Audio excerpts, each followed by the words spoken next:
Creation and resurrection are entirely in God's hands, and, the case with creation, has need of external causes when it comes to resurrection. There are many examples of this in the Qur'an. It is revealed in the Qur'an that after people die, they will be resurrected on the Day of Judgment.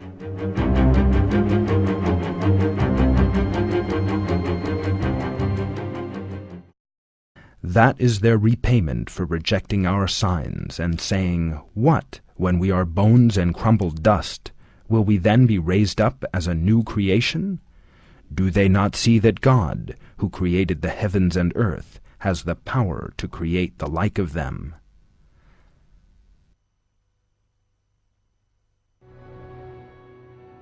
As we have seen, unbelievers do not believe that people will be recreated after dying and becoming one with the soil.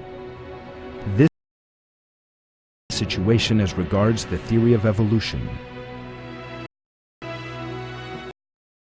Our Lord, who will reform people's bodies from nothing, also created the first man, the Prophet Adam, from nothing. People who have turned into mere bones after their deaths will be resurrected without any evolutionary process. The Prophet Adam was created out of nothing, by the will of God, with no process of evolution. Another verse about resurrection on the Day of Judgment reads,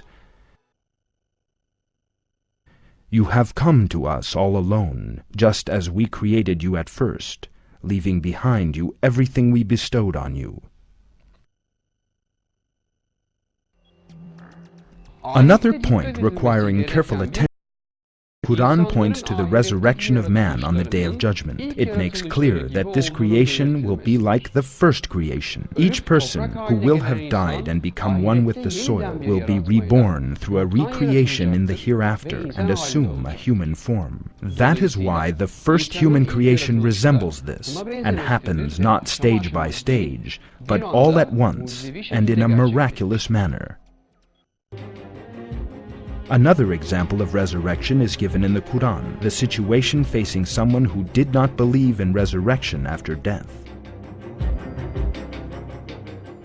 According to the verses, God caused the person and his donkey to be dead for 100 years, and then resurrected them both. For the one who passed by a town which had fallen into ruin, he asked, "How can God restore this to life? It has died." God caused him to die 100 years, then brought him back to life. Then he asked, "How long have you been here?" He replied, "I have been here a day, or part of a day." He said, "Not so. You have been here 100 years. Look at your food and drink. It has not gone bad. And look at your donkey, so we can make you a sign for all mankind. Look at the bones, how we raise them up and clothe them in flesh." When it had become clear to him, he said, "Now I know that God has power over all things." This example, given in the verses, is just one piece of evidence that God has no need to create any natural cause in order to create or to take life. Paradise and hell are also created from nothing.